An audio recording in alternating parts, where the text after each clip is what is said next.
plants and mushrooms. I'm a nutritionist. I've been a nutritionist for 20 years, and I'm a master teacher of Sekhem, which is an ancient Egyptian type of healing. And over the years, my journey has really changed in the world of nutrition, because I really started to understand that we are so much more than just this physical realm.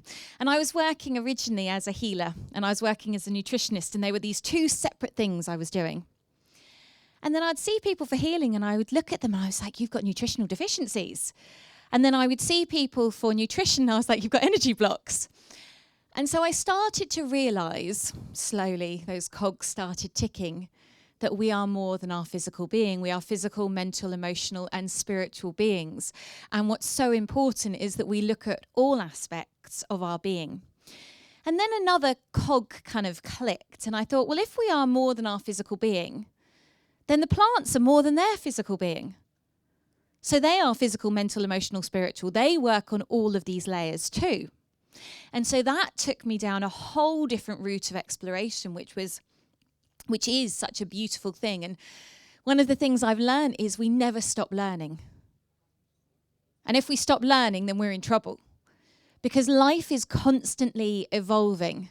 And in that evolution, there is so much magic. And in our connection to the plants and to the mushrooms, there is so much beauty and joy that comes out the deeper you go.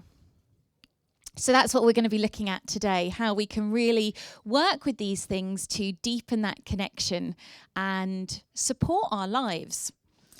So recently, I've really realized, the planet is on this curve like this at the moment, and we're kind of there. We've started to move up, it's been a gradual kind of ascent, and we're about to do this. Anyone else feel that? And so what I've noticed in myself and all my clients is that it's hard sometimes. Anyone find it hard sometimes? With the shifting awareness, the shifting energy? It's like, whoa, we've been thrown a little bit into a void. And when you're in a void, it's an amazing thing, because that void space is a space where expansion can happen. Recently, I was talking to someone, and I said, I feel like the me that I am now is no more. And I can feel the me that I'm going to, but I'm not there yet. And I am in this middle space. And tuning into that energy of what's coming in. But for me, everything has to be really truthful and authentic. That's how I work. That's how I speak, from where I'm at in the moment, because that's all there is. But when you've entered this void, it's like, well, what can we do to stabilize ourselves? What can we do to bring ourselves into our center?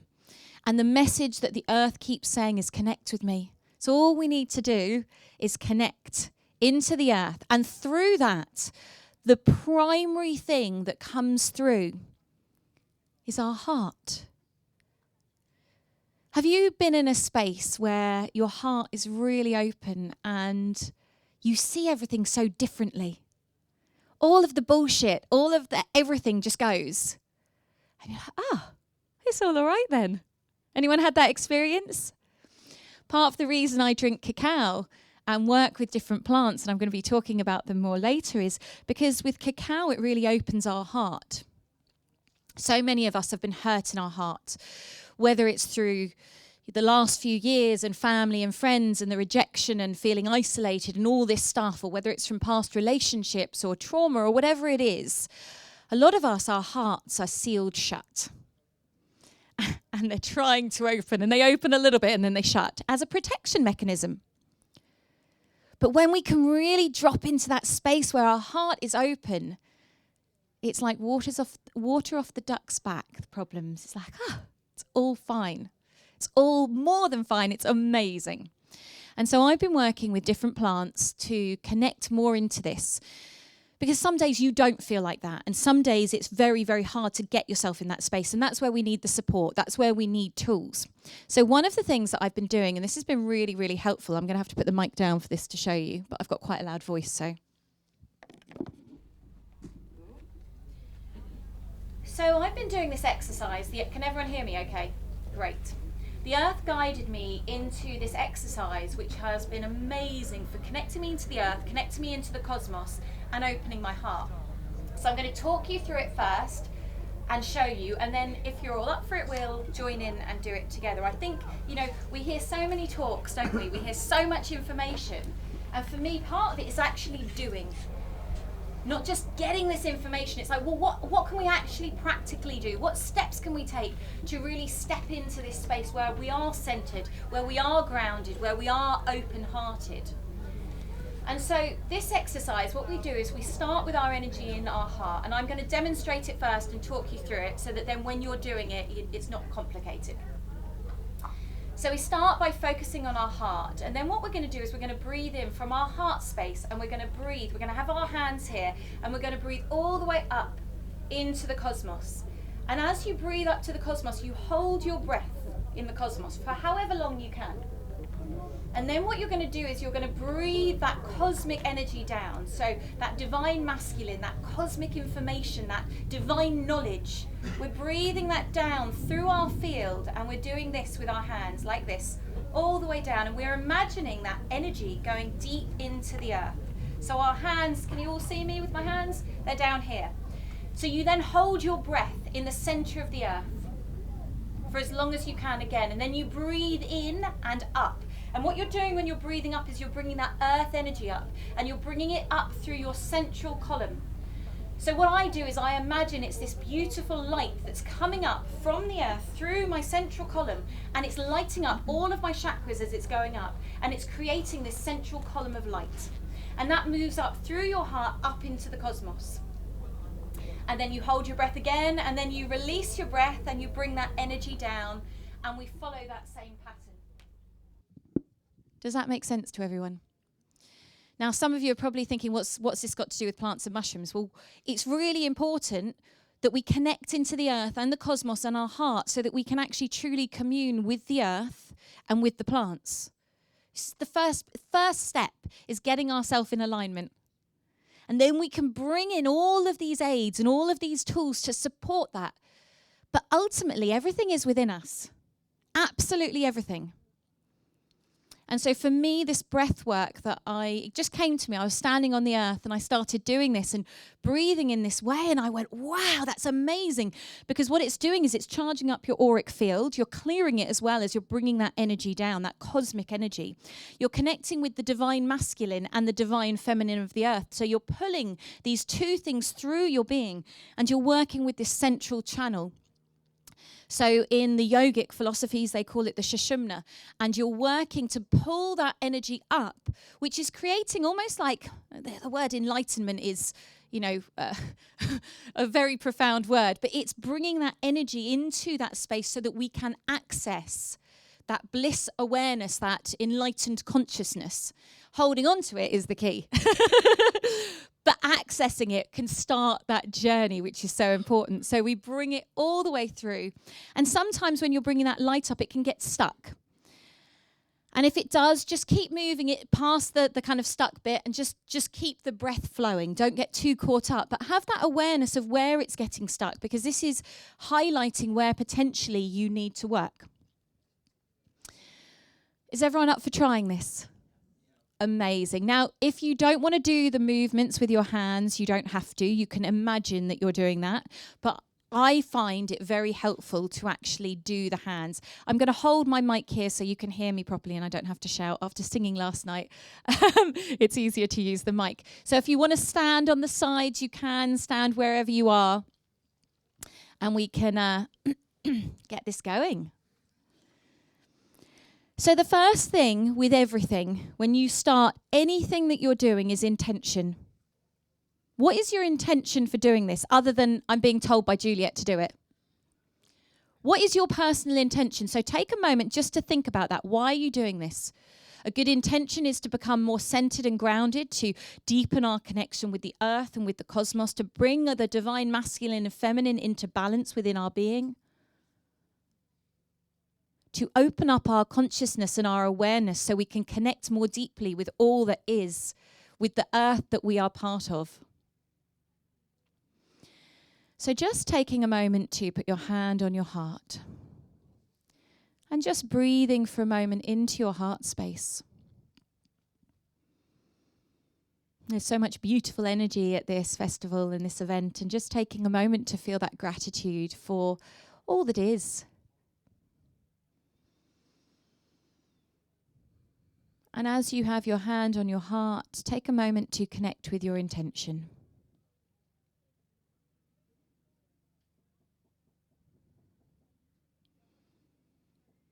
And then when you're ready, bringing your hands into prayer position at your heart. And just taking one more breath here before we begin.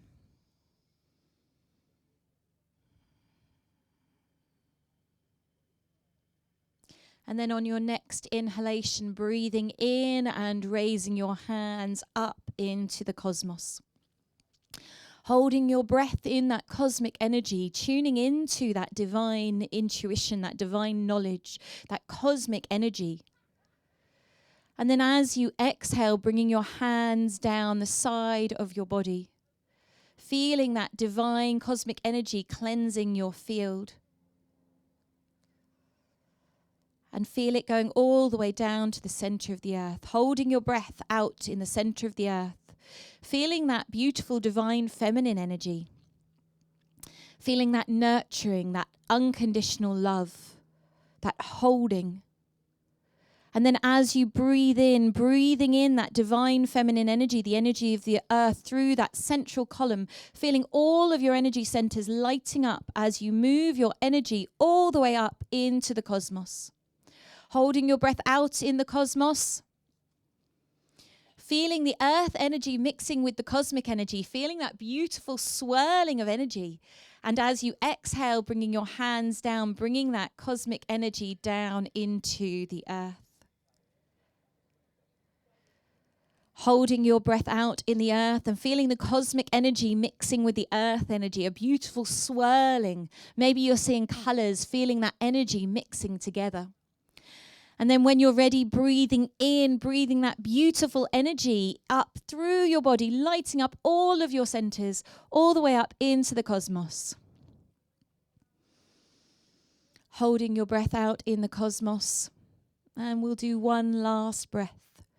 And when you're ready, exhaling that beautiful divine masculine energy through your field, that cosmic knowledge, clearing and cleansing your auric field, strengthening your magnetism. Connecting deep within the earth, that magnetic energy of the earth. And when you need to breathe in, breathing up that beautiful energy, breathing it into your heart space. And just taking a moment to feel how your body feels. Just taking a moment to connect with your heart, to connect in with all that you are. And then when you're ready, slowly bringing your awareness back to this space now, opening your eyes and taking a seat.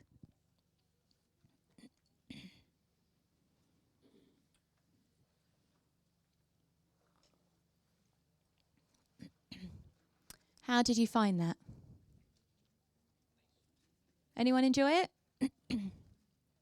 Could you feel that grounding and that heart-opening feeling? Yeah. So this is something I've been doing every day. Every morning I go outside and I do this to start my day. And the centering and the balance that it brings me and the awareness and also the protection. A lot of people here are quite open and sensitive. It's probably why you've been drawn to the Shine celebration. And the theme of it is the stars we are. And for me, in my life, it's very hard for me to be a star and shine as brightly as I can if I'm not rooted in the earth and connected to the cosmos. I have to have those two anchor points. I have to have that central column running through me. One of the things I used to always do with my energy was I'm quite a giver and I want to help people. I want to heal people. I want to support people. I want to do that. So this is what I've spent my life doing, reaching out for people. Someone's in need, I'll go to them. And this started really when I was 8 and my mum got MS. Actually, it was probably before that, But that had a really big effect on my life, because my mum suddenly was in a wheelchair within 6 months and really unwell. And so that affects how you grow up. And so my mission was to heal her. That was my path in life when I was 8. I'm going to heal my mum. I'm going to become a doctor and I'm going to heal my mum. I soon realised I didn't want to become a doctor very quickly. And that's why I got into nutrition. She died when I was 21, but there was a big part of me. I got into healing when I was 14. I learnt Reiki so that I could heal her, because when I put my hands on her throat, because she couldn't talk, she would be able to talk for the rest of the day. And so I realised that there is so much out there energetically that can support us. And so after she died, a big part of my mission was to find ways to support other people who had MS. And I realised that nutrition was such a massive way that I could do this. And it was such an important part of my life, but then it became this mission of I've got to heal everyone, because I couldn't heal my mum, so I've got to make up for that. And that was that wounded healer aspect that I'm sure a lot of people who are healers have. And after a while, I realised that actually that's quite toxic. Even though what I'm doing is helping people, it's not helpful because I'm coming from a wounded space. So I had to really work on that wound. And one of the things I realised was this reaching out, this desire to help was coming from that point. And so what I started to work on was this central channel, connecting into the cosmos, connecting into the earth, and being stable in myself. So that then if I help someone and someone comes to me, I'm not reaching out. Can you feel the difference if I'm like, what can I do? What's wrong? How can I help you? To, I'm here, and I'm here if you need me. There's a very different energy to that, isn't there? And obviously I've just done that in an exaggerated way, but that's what we're looking at, this essence of really rooting and anchoring into our core, into the earth. Because when we have that earth connection, nothing can really attach to us. And I saw this really clearly with my middle son. Some of you know it, so I'm not going to go into it really now much, but he was very unwell mentally, and we were working with healers, and he would just lose the plot for like an hour and a half, 2 hours. It could go on, violence, aggression. It was intense. And it looked like he was possessed. And so I started working with a healer, and I was like, I think he's getting attachments. So this guy would tune in, and within 5 minutes of him tuning in, my son would stop. Be calm, everything would stop. And he said, he had an alien attachment. And at the time, I was like, oh, no. I believe in aliens, but I didn't really know about aliens attaching. It freaked me out a little bit. And I'm quite an open-minded person.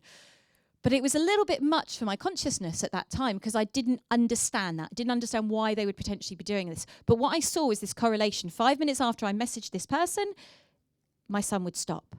I was like, something's going on. Whatever it is that is attaching, there is something that is massively affecting this really sensitive child who is such a light being and is into a lot of multidimensional thought.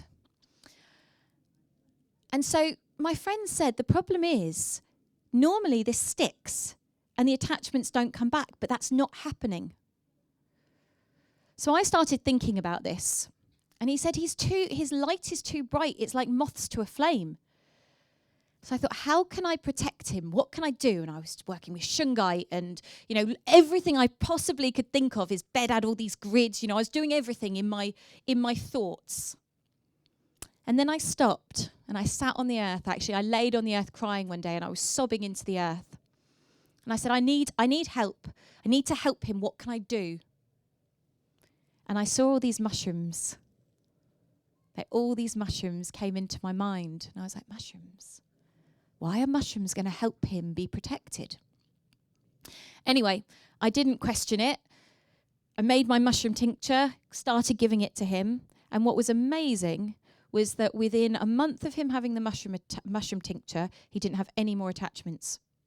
And what's incredible is if he doesn't have it for 5 days, you see this dark cloud descend. It's literally like he goes black. This dark cloud hangs over him. He takes the mushroom tincture and it's gone within 10 minutes. So I started thinking, okay, so how are the mushrooms doing this? Because for me, what I do is I follow the instructions of the earth first, and then I kind of work it out afterwards. And that's him running past. So it's like I've learned not to question what I get from the earth. And I'll question it afterwards because I want to get into the root. There's that part of me that wants to understand and wants to drill down into how is this working? I've seen it work, so I've got that belief and I've trusted, because this is so important in life. You know, with our body, with the earth, we get messages and we're like, yeah, tomorrow. Anyone had that when they've asked their body what it needs and they're like, oh, actually, I don't really have time for that now. Tomorrow I'll do it, I promise. Tomorrow comes and it's like, next week I'll start that. Yeah, exactly, mañana. So one of the things I've learned to do is act in the moment as much as I can. Sometimes, you know, your body says, I need sleep, and you're giving a talk. You can't just go, okay, sorry, good night. But that's where you enter into dialogue with your body and say, okay, look, this is what we're doing. This is what I've got to do.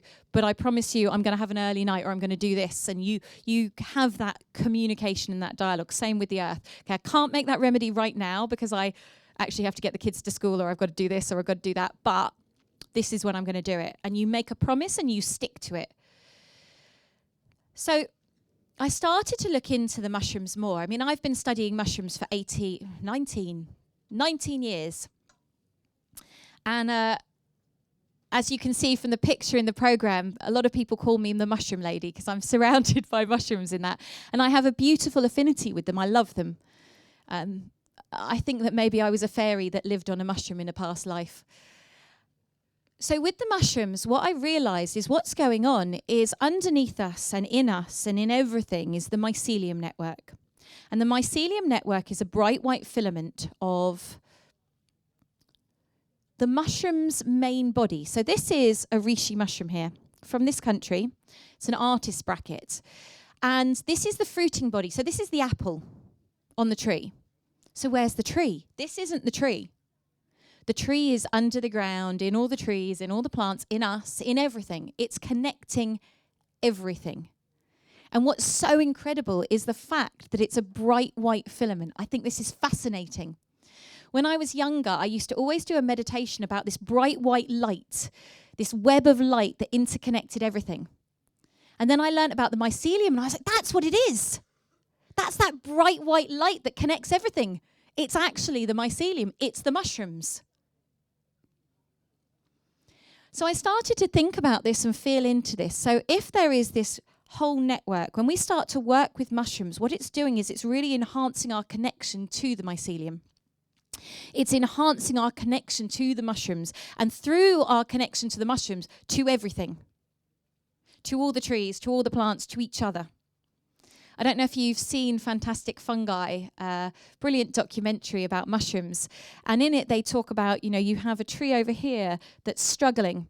And that tree will send out a distress signal into the mycelium to a tree over here. And this tree is like, I've got what you need. And it sends it back to the mycelium, to the other tree through the mycelium.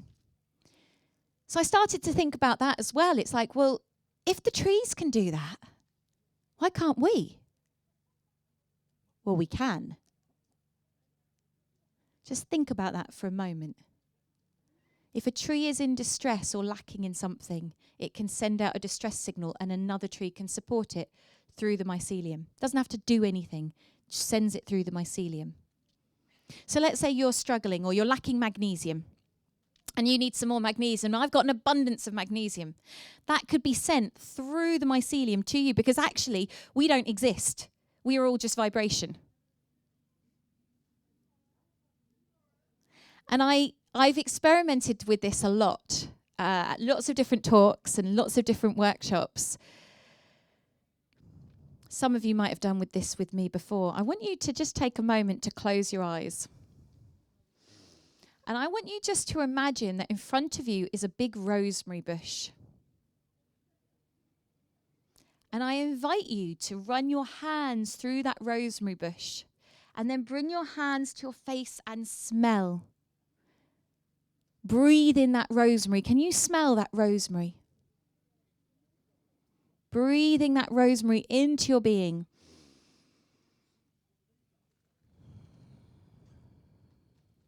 And then when you're ready, open your eyes. Anyone able to smell the rosemary? Few people? So the rosemary, now if you didn't know rosemary and you'd never smelt rosemary and I asked you to do that, you wouldn't be able to smell it because you'd be like, well, I don't know what rosemary smells like. There's no frame of reference.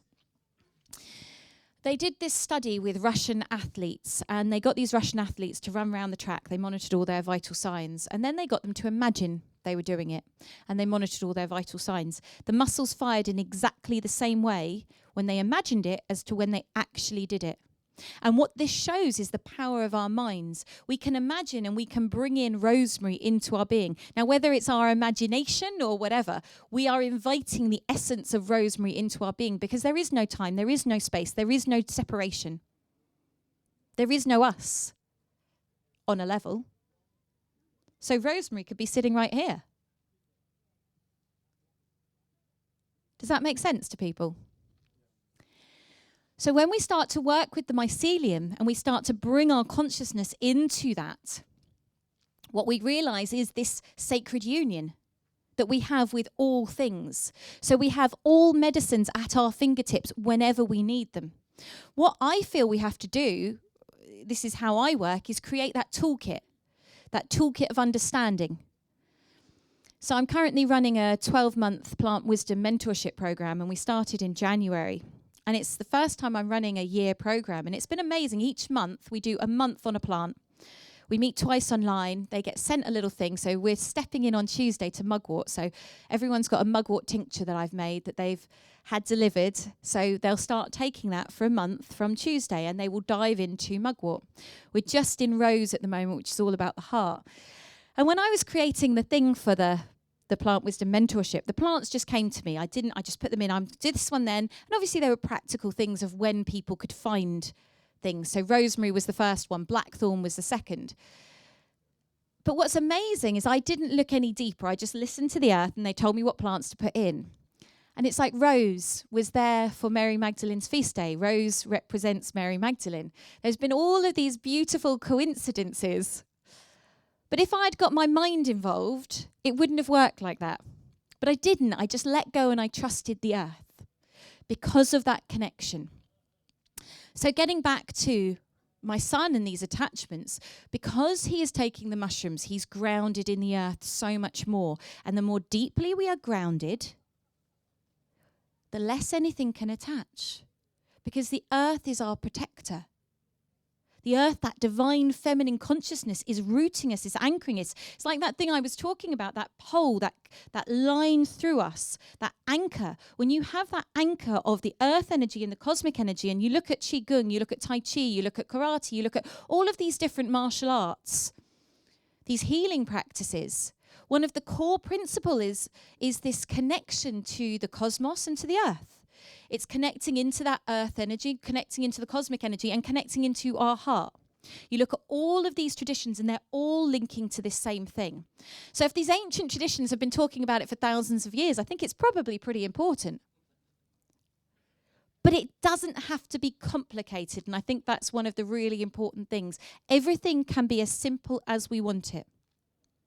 It's like healing can happen in a second. My oldest boy is 19, and when he was little, when he was 6 months old, I did my Sechem Master Teacher training, and he was with me, and he was feeding, actually, at the time of the attunement. He was sat on my lap feeding from me as I was being attuned into my Master Teachers, and he would always put his hands on people who weren't feeling very well. He'd just touch them and say, "It's all right, you'll feel better in a minute." And you could feel this presence. Now he's about to go off to Manchester Uni to study international business and finance.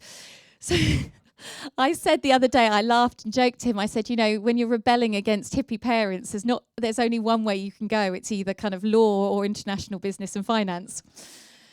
So he laughed at me. But he would heal my dad at the time, who wasn't very well, and he would put his hands on him.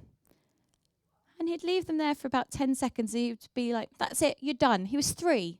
And I'd say, "Oh, no, maybe I think Pop needs a little bit longer. His knee's really sore." And he's like, "No, he's done."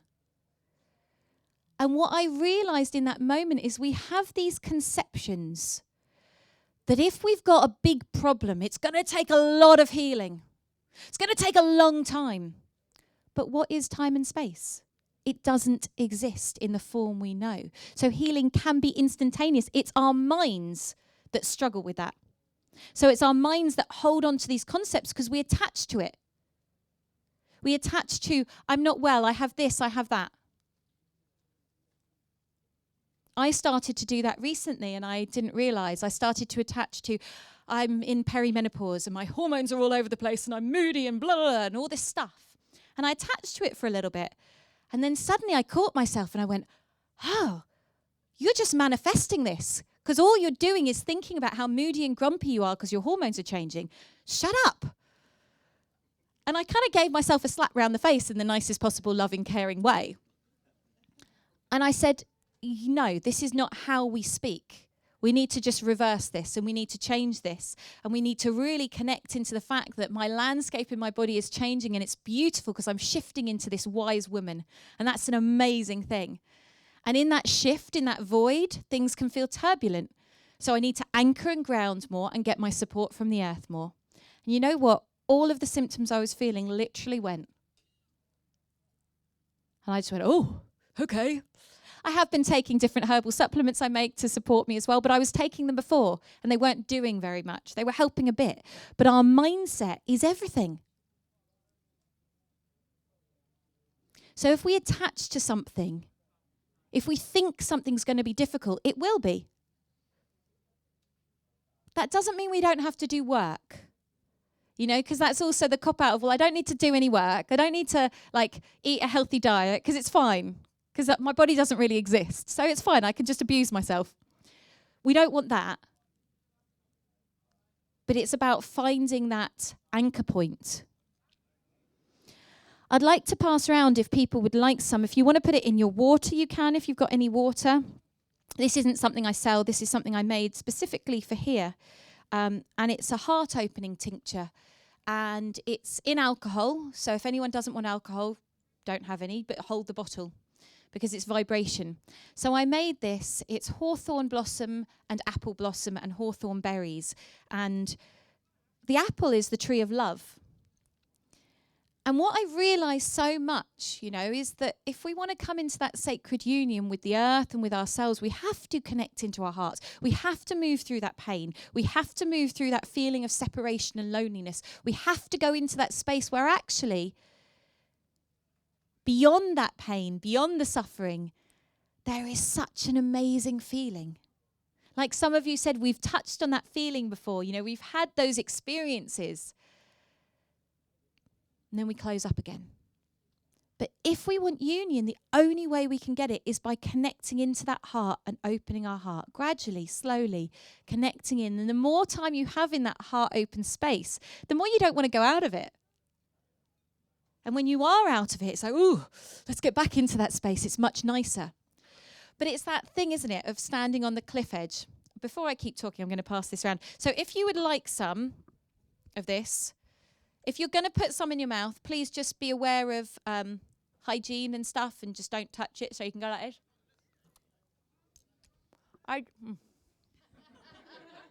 Smart. Ideally, you want to hold it under your tongue for as long as you can.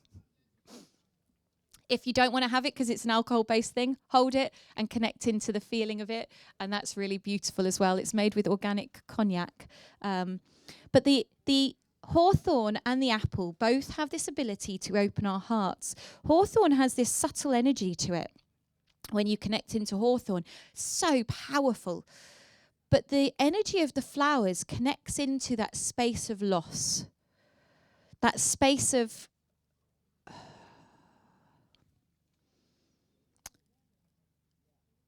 sometimes you're standing on the edge of that cliff and you have to let go and drop. And when you drop, it's never as bad as you think. And actually, you step into that new space, which is amazing. But that change and that fear of change is like, can I do it? Can I do it? Oh, I don't want to. Anyone experience that? Well, the hawthorn takes you into that space in your heart where you're like, it's going to move you past that. But you have to experience that first. So it's not always the most pleasant thing. But sometimes we have to go through that unpleasantness to get into the magic. So hawthorn really connects you into that space. Apple blossom is very soft and loving and gentle, and it just, for me, it feels like I'm being wrapped in beautiful clouds or angel wings. It's that like, So the combination of them both is you've got that strength of the hawthorn, but that soft beauty of the apple. So the apple is holding you whilst you go into that uncomfortable space in your heart. Does that make sense to everyone? And so I've been working with this now for the last few months, and it's been such a beautiful thing. I made it over the course of a year. So it started last Beltane with the on May Day, I went out and collected the flowers, because May Day, Beltane, is all about love. It's all about connecting to the heart. It's about fertility. It's about that awakening within our being, the awakening of our love. And in ancient traditions, you'd have a fire and you would jump over that fire. And as you jumped over the fire, you would let go of everything that was no longer serving you. And you would step into that new you. And that's what hawthorn is helping you to do. Jump over that fire and let go. Release those things. So I started the tincture then. And then I decanted it and I put the hawthorn berries in it when the hawthorn was ready. And then I decanted it on May the 1st this year. And then I put the apple blossom in it on May Day this year. And then I decanted it a month after that. So it's a really beautiful combination. It was just going to be hawthorn, but the apple just really came in and said, I want to soften it. I just want to make it that soft, beautiful experience. And I don't know if you've ever stood in an orchard as the sun setting. Has anyone stood in an orchard as the sun setting? What does it feel like? It is. There's a real magic. If you want to connect into the feeling of love, find an orchard at sunset and step in it. And it's like the fairies arrive. It's like the heart opening. It's a very, very special thing. In fact, hawthorn is a very, very interesting tree because hawthorn is very often placed at the entrances to sacred sites because it's the guardian of the sacred site. And what we were meant to do originally was we would go up to the hawthorn and we would sit by the hawthorn. And what the hawthorn would do is it would open up our perception into a different realm. So then you would step into the sacred site, maybe a stone circle, and you would be able to connect and feel and see the energy of the site. And the more you look, if they haven't been removed, most sacred sites will have a hawthorn at the entrance. So fascinating. I love going to sacred sites and connecting in with the earth energies. And the more I do, the more I see the hawthorns. Because it's changing that veil of perception. Because most of us are living in this 3D world where we have a veil of perception so that we can cope.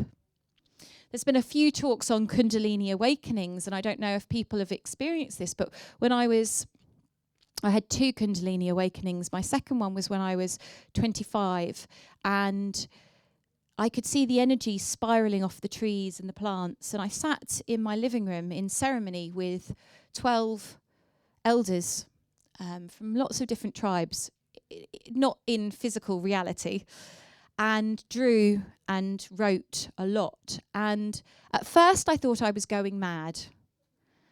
And I didn't know what to do. And I called up a friend, and I was drawn to call this one person, and I explained what's happening. I was like, I don't know if I should take myself to hospital, but I don't feel I should. I feel like this is an amazing experience, but I'm also a bit worried because it's out of the realms of the norm.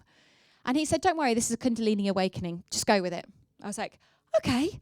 And that reassurance was all I needed to then really sit and fully immerse myself in the experience that I was going through. But if I'd stayed in that perception of being able to sense the energy on everything all the time, I could walk past someone and feel all their emotions. I could see the energy lines, like a camera or a phone cutting through everything, cutting through the natural energy field of the earth. I wouldn't be able to cope. So things like hawthorn trees are designed to take us into that space when we need to go there. Because living in that space, you would go crazy. Because our world is not designed for that. And I work with a lot of young people who have mental health issues. And a lot of them you look at and it's like, this is not a mental health issue. This is a spiritual awakening. But in a form that is, in a world where we do not have the ability to, well, we do, but to hold that. Does that make sense? It's like you need people, elders, holding this. It's what we really need. We need land like this, and we need therapists to hold space so that people can go through these awakenings without being sectioned and put on drugs. And I've been working with I've worked with quite a few people recently, young people, teenagers going through psychosis. That's what they've been labelled with, not wanting to go on medication. And it's a journey. But the thing that works the most is, detoxification, supporting their body nutritionally, but also the grounding, connecting them into the earth and keeping on bringing them back into the earth so they can discharge some of this extra energy and they can connect into the earth and listen to the wisdom without it getting warped and spiraled up into the infinite cosmic, which is too much when you're 15 or 16. And the more I see this stuff, the more I feel that we need to be teaching. We all need to learn this, don't we? To sit on the earth and listen. And it doesn't have to be any more complicated than that. Sitting and listening. But we have to have the ears to do it. And we have to have the willingness to do it. Patience, yeah, definitely. But it's also, you lay on the earth and it's like, okay, I want a message. Probably won't get one in that moment because you're like, what's the message? What's the message? What's the message? It's like if you meditate, I really want that bliss feeling. Come on, bliss feeling. Mind, concentrate. All you do is go off and you don't get what you're after because you're not letting go. You're attaching too much to the result. So there's that subtle art, isn't there, of letting go, of surrender, of intention. And it comes down to that so often. It's intention. What is your intention? Every day I set an intention. What's my intention for the day? And then I tune into my body. What does my body want for the day? So what is my intention? What does my body need to support that intention? And then also, what support do I need from the earth or from others to achieve that? Because we've also been programmed not to ask for help. Anyone find that? They're scared to ask for help? Yeah? So when you ask the universe for help, so you've got an intention, and you say, okay, in order to achieve this intention, I'm really going to need X, Y, and Z. And you put it out there to the universe. What you'll find is then suddenly you meet someone that day who says, da-da-da-da-da-da, and they've got the solution to your problem right there. Because you've put the intention out and you've put the call for help out, and that help will just come. And this is also the same with the plants and the mushrooms. So I want to talk a little bit about, we've talked about that connection, which is the core, which is the first part. I want to talk about the plants and the mushrooms. And for me, what I found the most helpful. So we've talked a little bit about the hawthorn and the apple and connecting into the heart. One of the things when we're working with plants is looking around you. What's in your environment? What's literally outside your house? Because so often the answers are right outside your door of what you need. But again, we don't see. I had it recently. Someone was saying, I've got really, really bad hay fever. And I was talking to them. I said, what's in your garden? They said, my garden's terrible. It's just filled with beautiful elderflowers, but loads of nettles and loads of plantain. I said, do you know what the best solution to hay fever is? And they're like, no, tell me, please. I said, well, it's nettles, elderflower, and plantain. You make a tea with that, and it's amazing for hay fever. Like, what? Really? And it was right there. But they didn't know. Because if you don't have that toolkit of awareness, you don't have that understanding, how are you going to know? You're just going to think your garden's filled with weeds and maybe some nice flowers. They thought the elderflower smelled like cat's piss, so to them it wasn't a nice thing. But it's having those eyes to perceive. So for me, one of my missions is to grow as many medicinal herbs as I possibly can. In our world, they are trying to restrict the use of herbs. They started in 2005 with the Codex Alimentarius, where I was really worried at the time that they would stop selling herbs. They wanted to knock off maca and a whole bunch of stuff as novelty foods. And I had a joyous meeting with Trading Standards recently, which I will tell you about in a minute. But what they did in 2005 was very, very clever. So echinacea was one of the ones they were going to wipe out. You wouldn't be able to buy it anymore. Now, not a lot of people knew about this Codex Alimentarius that they were pushing through. What they did was they reduced the dosage that you could buy in the shops. So echinacea was still for sale. But what was, let's say, 500 milligrams was now 100 milligrams. But people don't notice those things. So they take the echinacea, which is meant to be really good to support your immune system, and it is. But they're taking 100 milligrams instead of 500 milligrams. That 100 milligrams isn't going to do diddly squat. So then they take it for a couple of months and they go, this doesn't work. I'm going to go back to the farmer because that works. Clever, isn't it? And they've done it with so many things. And they're doing it now with CBD. You're not allowed to sell whole full spectrum CBD oil. It has to be an isolate. So what that means is they extract CBD from cannabis. So cannabis is an amazing plant. It has 120 cannabinoids. 120 cannabinoids. And all of these cannabinoids are medicinal. Now, THC is the psychoactive component in cannabis. It's the only cannabinoid that is psychoactive. The other 119 aren't.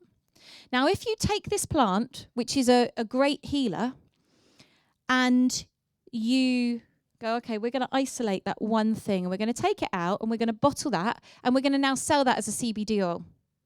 How effective do you think that will be as opposed to a whole plant with 120 cannabinoids? Not very. So people take CBD oil. I bought some CBD oil in Holland & Barrett. It didn't work. Yeah, no shit. It's not going to. It might work to a small effect because CBD still does have medicine in it, but it's not going to be as effective as that whole plant. Now, you don't have to have the full spectrum with high THC because it can be grown. When it's naturally grown, THC is quite low. And the THC to CBD ratio is really important within that. So previously legally, you could have 0.2% THC in a serving of oil, and that would be fine. Now, that 0.2% of THC isn't going to show up on a drug test, and it's not going to make you stoned. You're not going to get the munchies from it. It's not going to have a psychoactive effect. But it's going to have the fullness of the plant and the interaction of all those cannabinoids together. And when cannabis is grown, not hybrid strains that they're doing now, grown under lights and grown in all these funky conditions, that's very different. When cannabis grows out in nature, that plant, we grew some last year, and I've never grown it before, and it was phenomenal. One plant was literally this size, and the aura of that plant stretched out to half the garden. Now, I don't smoke. I don't want to get high. It's not what I do. It's not what I want to do anymore. I did that in my teens and 20s a lot, and I don't want to go there anymore. I don't like that feeling. But I want to work with the magic of the plant because the plant is an incredible medicine.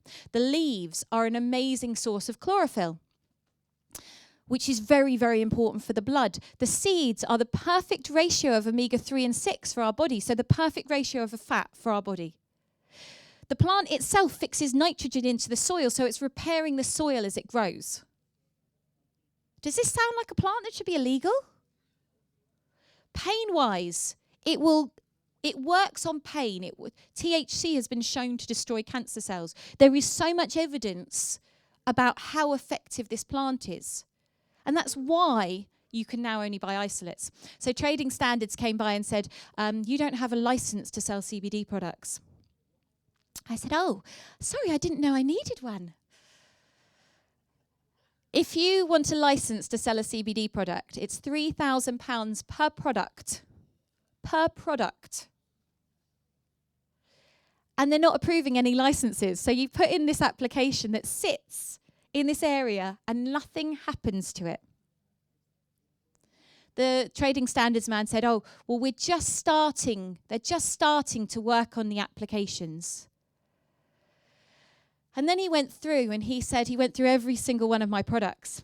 And he said, oh, you make a lot of claims on your website. I said, I don't really make any claims. He said, oh, this says hormone support. That's a claim. I said, oh, okay. So he said, you have to make sure that these claims are all on our database. So rhodiola is very good for anxiety.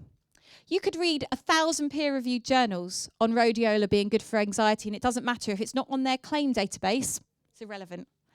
Luckily, all my products tick their lovely box, except for the CBD ones. So they said, you have to remove those from the website. I said, that's fine, no problem, officer. I said, I'm going to reformulate. So now they've got hemp in them.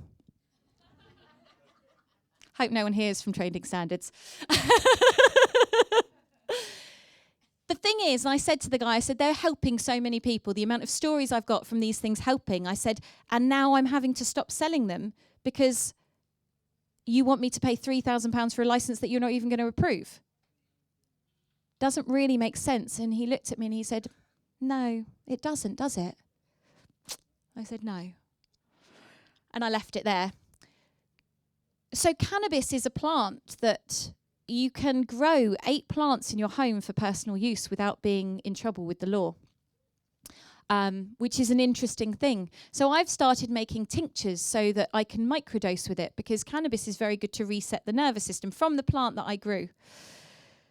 Incredible. 1 drop. I don't feel stoned. I don't feel anything except for this. Really, really beautiful. And it's amazing when you start working in these microdose ways with things. So, for example, psilocybin. Has anyone heard of psilocybin? Yeah? Has anyone heard of microdosing? So I've been microdosing myself now for about 1.5 years, and I've been working with a lot of people microdosing. People who are, women who are menopausal and feel like they're totally going insane and have lost themselves and their brains. 3 months of the microdosing, and they're like, oh my God, I've refound myself. People with PTSD who have been in trauma for 20 years, 3 months of the microdosing and it clears them. Sometimes people need longer. Paul Stamets, mycologist in America, who unfortunately I will no longer follow because he has incredible research he's done, but more recently he was on Joe Rogan and they did a study with the COVID vaccine. And he said, the problem with vaccines is people are worried about the side effects. Yeah.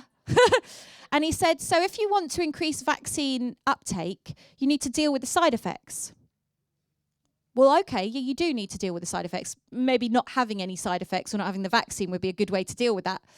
So he said, so we did a study and there was a test group that just had the COVID vaccine. There was a test group that had COVID vaccine plus medicinal mushrooms. And there was a test group that just had medicinal mushrooms. And what they were looking at in this study was the side effects from the vaccine and then the amount of COVID that those people got, whatever COVID is. So this was what they looked at. In the interview, he said, the people who just had the vaccine had a lot of side effects, huge amounts of side effects. And he admitted, people are having huge amounts of side effects. The people who took the mushrooms with the vaccine, well, it's not even a vaccine, but with the COVID thing, didn't have side effects. Brilliant. And Joe Rogan then said, so what about the other group that just had the mushrooms? He said, I can't talk about that. And he said, what do you mean? He said, I can't talk about that. I'm not allowed to talk about that. And I thought, Jesus Christ. But if you're doing these big studies, which in a way is great for some people, for the science brains that want to understand how mushrooms are working, you have to be in bed with pharma. And so that's the route he's gone. So I was disappointed, but also his silence, in a way, was a huge admission. And I've worked with a lot of people detoxing them from taking the vaccines, using mushrooms, using Shilajit, using NAC. There's some great protocols that are very effective to a level. We don't know, obviously, what the longer side effects are, but to a level they've been very effective. So the mushrooms, I think, are such a core part of our evolution, of our growth, of where we're moving. They say that things come in at the right time for where society is. So CBD was in, a few years ago. What does it do? Well, it chills out the nervous system. It relaxes the body. It supports the endocannabinoid system, which is the foundation of our health. So it's doing all these fundamental things to get our body back in alignment. The next big thing was cacao. Opens your heart in a world where people are quite shut down. And now, in awareness are the mushrooms, because they're connecting us into the earth, which is so important, and they're connecting us into the cosmos. These 2 centers that we really need to be aligned to, like we talked about in the very beginning, this alignment. So it all comes back to that alignment. What tools can we use to connect into that alignment? Let me check what time we're on. Okay. So it all comes back to that core principle of how can we bring ourselves into alignment. Later on at 2:00, I'm running a cacao ceremony in Hawthorne. You have to sign up for it in advance because I have to make the cacao. It's £5 for the cacao, but it's cacao, medicinal mushrooms and blue lotus. So we're going to be journeying with those to connect into our centers, to experience it. You know, we experienced it with that meditation in the beginning a little bit, with that breath work. And then you can experience it in a deeper way later on if you want. The cacao drink is £5, but the workshop itself is free. It's just for the drink. So if you want to sign up, there are limited places. Come and see me afterwards. So talking of, where is it? This is Blue Lotus. This is one of my favourites. It's got such a magical smell. I'll pass it round and you can have a little smell. Blue lotus was something that was used in Egypt, used by the pharaohs. There's pictures in a lot of the ancient Egyptian artwork of the blue lotus flower, and quite often it's depicted around the third eye or the crown, because what it does is it helps us open up our connection to that cosmic energy, to our intuition, to that divine wisdom. And again, this is another area that's so shut down in people. You know, our roots are closed because we don't feel safe on this earth. Because, you know, the root chakra is all about your connection to society. And so a lot of you probably here have felt a little bit, and I am making assumptions based on my own life, a little bit like rejected by society. Anyone felt that? Especially the last few years. But growing up, you know, if you're different, I remember as a kid, I could see spirits, I could see ghosts, I could feel energy in the earth. I felt weird from a very, very young age. I was aware that I was different. And I've embraced my weirdness all my life and celebrated it. A lot of people struggle to do that. But I have had my own journey with it, you know, as we all do. But when you struggle to connect with people in society and you don't feel you have a place, what this does is it shuts off your base chakra. Because your base chakra is your connection to everyone. That's what it is. It's about how you connect and interrelate with your environment. So if you don't feel safe in your environment, you shut that off. So you shut that off. What you're doing is you're shutting off your ability to ground, your ability to protect, your ability to feel centered and safe. Now, if we don't feel centered and safe and stable, you know what will never happen? You will not be connecting into your intuition in up here so much. Why? Because in the ancient times, in the tribes, the men would hold the space. They would create a sacred space. Really important thing. And they would stand there and they would anchor that sacred space. And the women would sit in the center. And this isn't saying men can't connect into this energy. But throughout time, the women have always had that deeper connection to the earth energy, to listening to the earth through having a womb. There's been that deeper thing. Now, we've probably all been women and men because I believe we've had many incarnations in life. But the men would hold that space so the women could drop in. Because I don't know if you've ever tried to drop in and connect and you don't feel safe. You're not going to do it, are you? Because your awareness is going to be on where's the danger, what's happening, you know. So you can't go deep. So this is a very interesting thing. If you are not rooted and grounded, you will never be able to feel safe to connect fully. Really important thing. So most of us, especially those who are more intuitive, who are more sensitive, who are more energetic, have been like the feet taken out from them at a young age. So how do we open our base chakra so we can connect in more? How do we open up our third eye and our crown so we can connect in more? Well, first of all, we have to work on the root. Doing that exercise, that breath work, sitting on the earth, grounding, anchoring, getting barefoot, being on the earth so that you can ground, connecting into the earth so she is your safe point. Not the people around you. I mean, here it's great, isn't it? Because everyone around you is like, oh, yay. And that's why these events are so important, because we can find that base of safety, of security, of knowing we are not nuts, of knowing that there are other like-minded people. And then working with grounding plants. You know, working with the earth, just growing plants. Has anyone got their hands dirty and grown plants or foraged? You feel very different, don't you? You may be feeling down and depressed, and you get out in the earth and you start digging and you start putting your hands in that soil and getting it under your nails, and you feel very different, don't you? You're working with the earth energy. You're working with the electrocurrents of the earth when you're working with the soil. You're working with the nutrients that are going in through your skin. It's a whole layer of things that are happening, but you're also connecting into your root so that you can then open up. And so that's why when I work with cacao, I always have the mushrooms, because the mushrooms ground you. For me, the mushrooms were the key. I spent a lot of my time in my teens and 20s floating in the clouds. People would see me and they would say, you're not really walking on this earth. You're kind of about this much above it. I just kind of float, a bit like a fairy. And that's how I felt.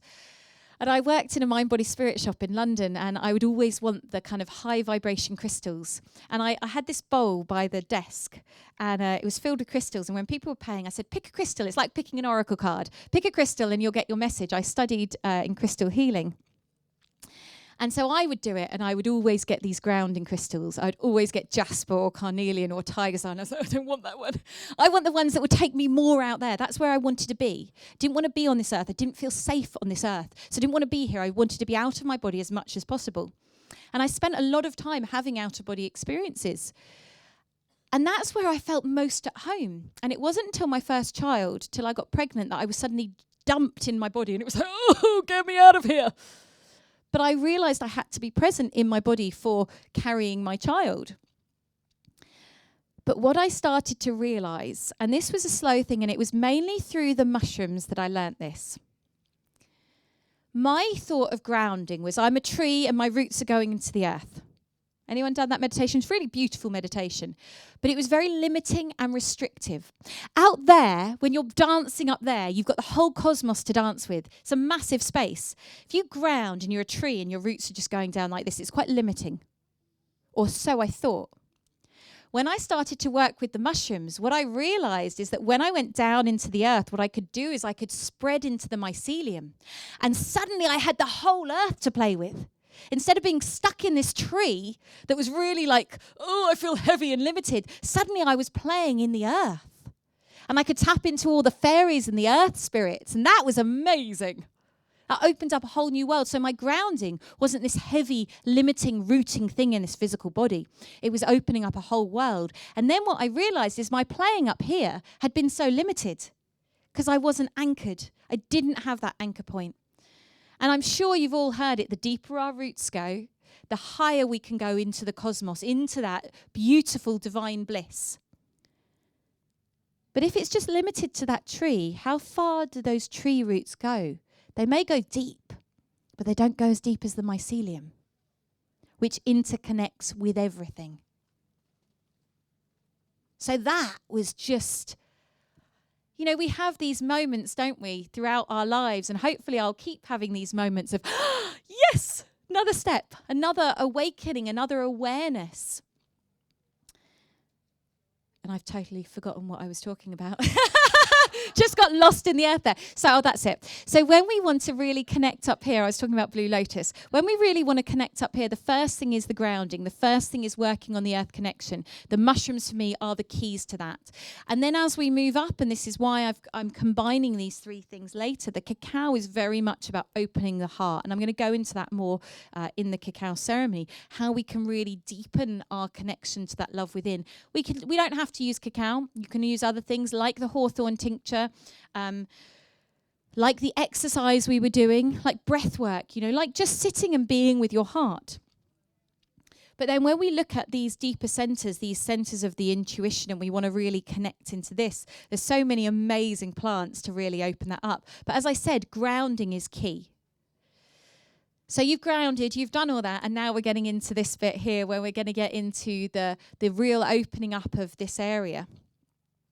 Blue lotus is beautiful, and the Egyptians, the pharaohs, as I said, used this, and they connected in with it. Another one that is so magical, and this is of our land, which I think is really special, is mugwort.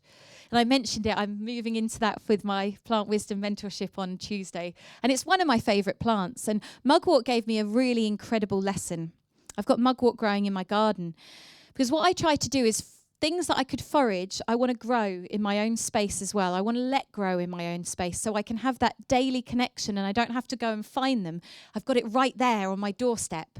And also I know they're not being polluted. I know the environment they're in. So I know that they're, not on a side of a road with loads of road fumes, all of that stuff. So mugwort is a dreamer. It's really designed to help connect us into that dream space, into that intuition space. I view the mugwort as the grandmother. She stands on the side of the roads and she's out now. And I don't know if you've seen her. She's got a beautiful silvery undercoat and she stands and just sways. This beautiful silver grandmother. Amazing. And she has such wisdom and power in her. And that power is to open up our psychic senses. They say that the witches used to put mugwort under their pillow to lucid dream. And it was said that mugwort could help them fly. So a very, very strong concoction of mugwort, it's a slight intoxicant. A very strong concoction of it would probably have you flying on an astral plane, So that's probably where these links to flying came from. I sat with mugwort one time and I was thinking about this whole concept of vibration and that everything is vibration. And I thought, well, vibration is sound. So if everything is vibration, then everything is sound. So everything is making a note. So you're making a note, you're making a note, you're making a note, and they're all different. And that's why when you come together with certain people, there's like, oh, we're making lovely songs.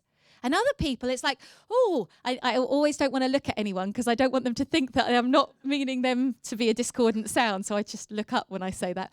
But, sometimes you meet someone and you're like, oh, there's just, it's not that there's anything wrong with that person, but there's a discordance in the energy fields. It's because your notes, it's like if you play two clashing notes, like, oh, and that's what's happening. It's just the vibration match isn't there. So I sat with mugwort and I said, so if everything's song, if everything's sound, what's your song? And she sang to me. And it was so beautiful. I could hear her note. I could hear her voice coming through. And that changed everything about how I make all my remedies, about how I live, about really everything. It was that next click in my brain.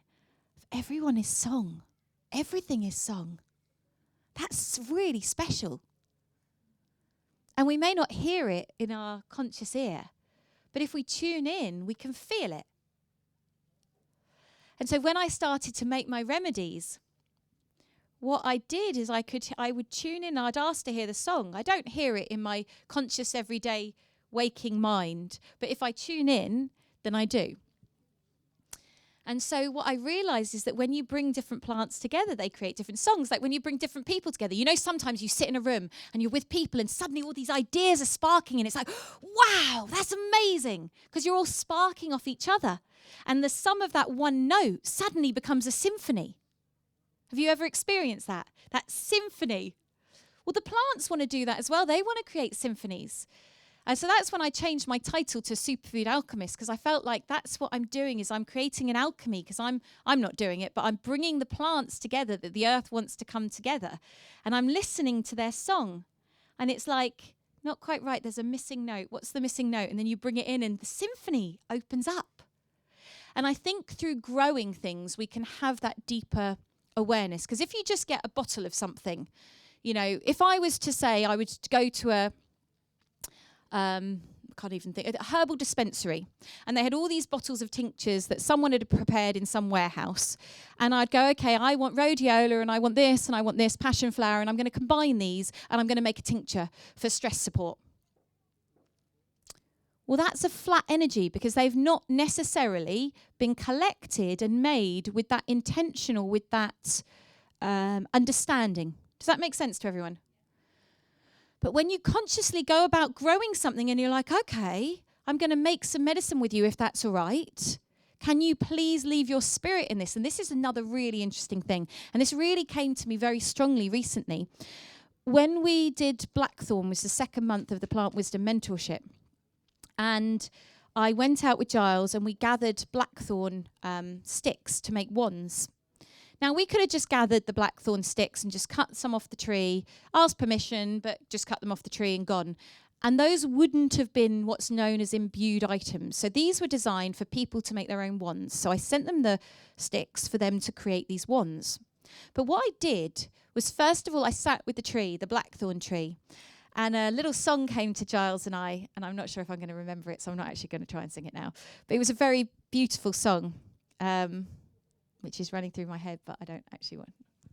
Anyway, so the song came, and I asked the tree, will you leave your spirit in these sticks when we cut it? Because if someone was about to chop off your arm, I hope that never happens, but if someone was about to chop off your arm, what your body would do if they knew it was coming is they would pull everything out of that arm. Oh my God, we're about to be under attack. This is what trees do. If they know what's happening, which they're conscious, aware beings, they do, they pull that energy out of that branch that's about to be cut. So that branch is now a dead branch. It may still have some life force in it, but it's dead energetically. Is everyone following? But you ask the tree spirit to remain in that part of the thing, and you say why, and it has a choice, yes or no. That is then known as an imbued item. So I don't know if you've ever, Harry Potter talks about imbued items. A lot of the ancient Celtic tradition, that you have your imbued staffs, you have imbued wands. It's where the spirit of the tree is there. Same thing with the plants. We can ask for that plant spirit to remain in the flowers or the berries that we're cutting, so that we can say, I would like to make medicine from this. Please, can you keep your essence, your life force in there? As opposed to just gathering it. And yes, you're going to have physical medicinal properties in there, no problem. But you're not going to have the energetic vibrationary properties. And this is such a powerful thing. Okay, I've got 15 minutes. I'm going to talk for a couple more minutes, then I'm going to open up if anyone's got any questions. So this is the important part of making medicines, is that permission. There was a study done with this Amazonian shaman and a scientist, and the Amazonian took the scientist out to show him how to make a medicine. They both made the medicine exactly the same way, exactly the same time. And then they tested the potency of those medicines. And the one by the shaman was 10 times more powerful than the one by the scientist, made in exactly the same way. Why? Because of this essence, because of this vibration, which is so key to everything. So when we are connecting into the earth, we root, we ground. We breathe, we open our heart as much as we can. We set that intention. We ask to connect into the cosmos. We sit in our day, if we can, with that intention of anchoring, of having that, that light, that rod of light moving through us, anchoring us into the earth and into the cosmos, so that everything that we do is from that center of magnetism, as opposed to reaching out and striving and searching and always trying to grab. And then from that space, we connect into the earth and we set our intention. We ask our body what it needs. And then we open our eyes to look around us at what nature is communicating. So I hope you have enjoyed that talk. Does anyone have any questions? Yes.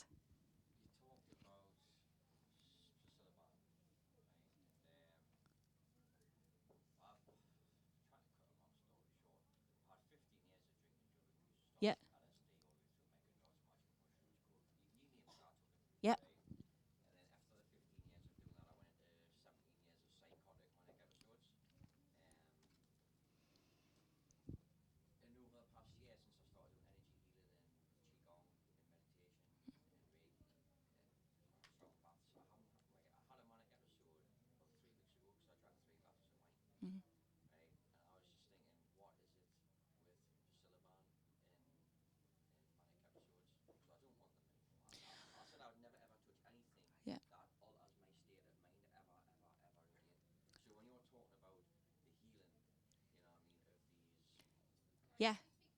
So I'll repeat. So basically, this gentleman is saying he's struggled with manic episodes from excessive drug things and psychotic episodes. So what he's wondering is then obviously the psilocybin. He said he would never take anything that altered his state of mind.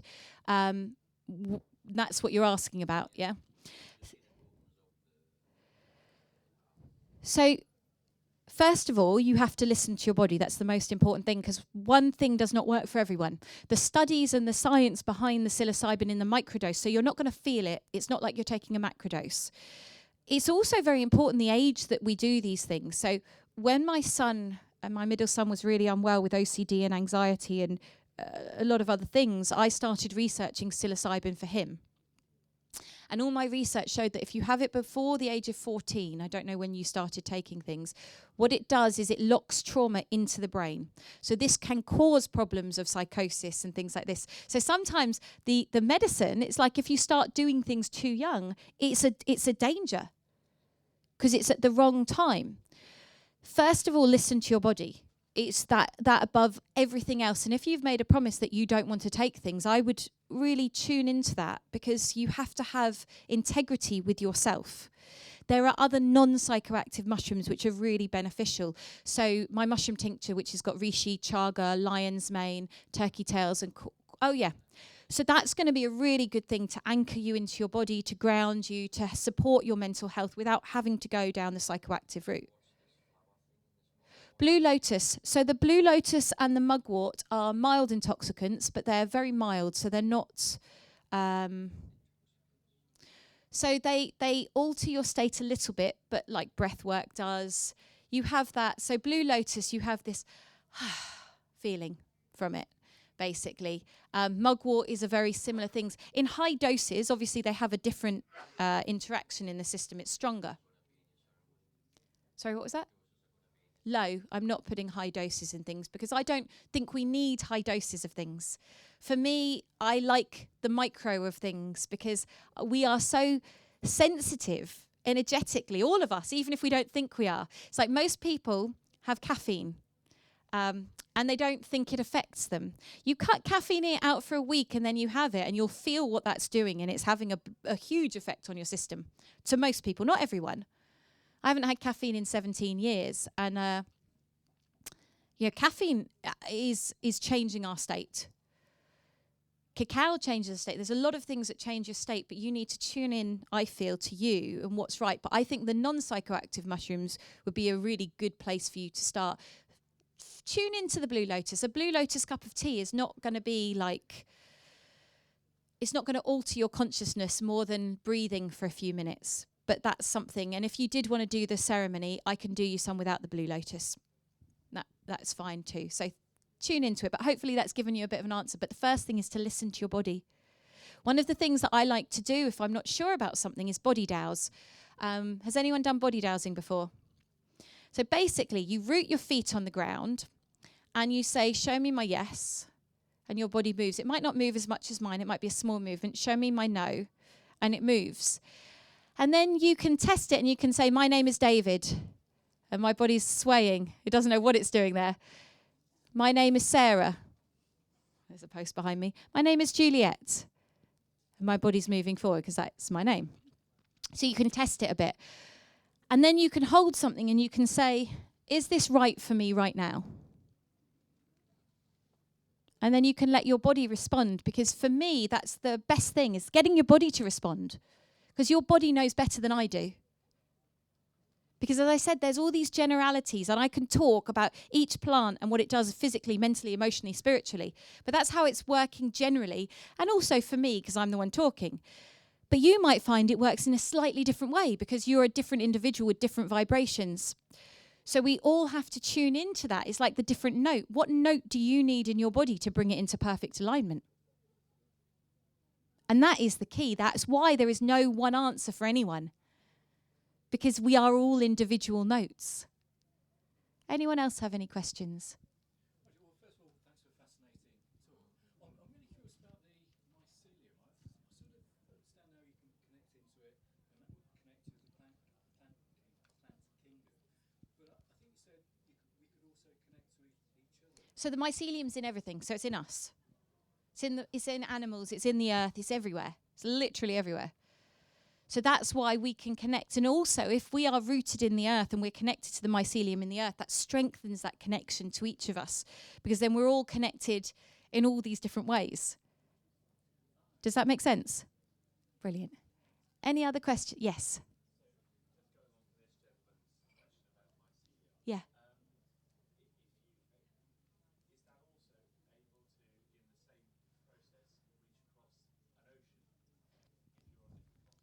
I believe so. I mean, then we get into the slight energy thing of like, what is the mycelium? What is energy? What is, I've done distant healings with people in Australia and they've been so powerful. And I've done, Sechem attunements with people on the other side of the planet. And sometimes it's more powerful than when you're face to face, because then your stuff doesn't get in the way. Like the interaction of, this person and this person. And it's just energy. So that's my take, that I think we can interact with anyone at any time, anywhere.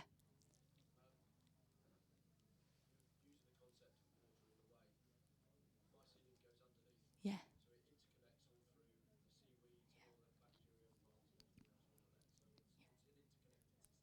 And then also with the water, we have water in us and there's water all over the planet. So then we're connecting through the water as well, which is an amazing thing. Yeah.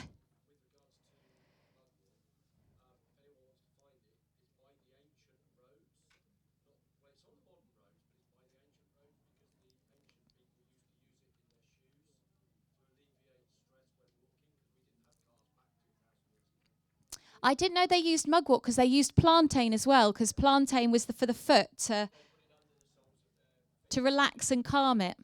Nice. Yeah. Amazing. I've got mugwort in. I've got some pain balm if anyone wants to try any. And this is fly agaric mushroom, cannabis. It's not going to make you stoned putting it on. It's just small amounts of it. It's got frankincense, myrrh, plantain, chamomile, calendula,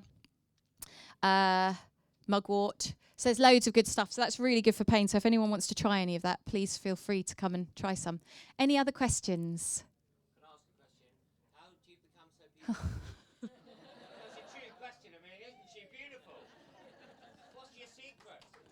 Come on, let's give her a round of applause. What a beauty. How are you so beautiful, woman? How's it possible? Stop it! How's it possible? We all think the same, don't we? Okay, now I'm not embarrassed or anything. Thank you. Oh dear.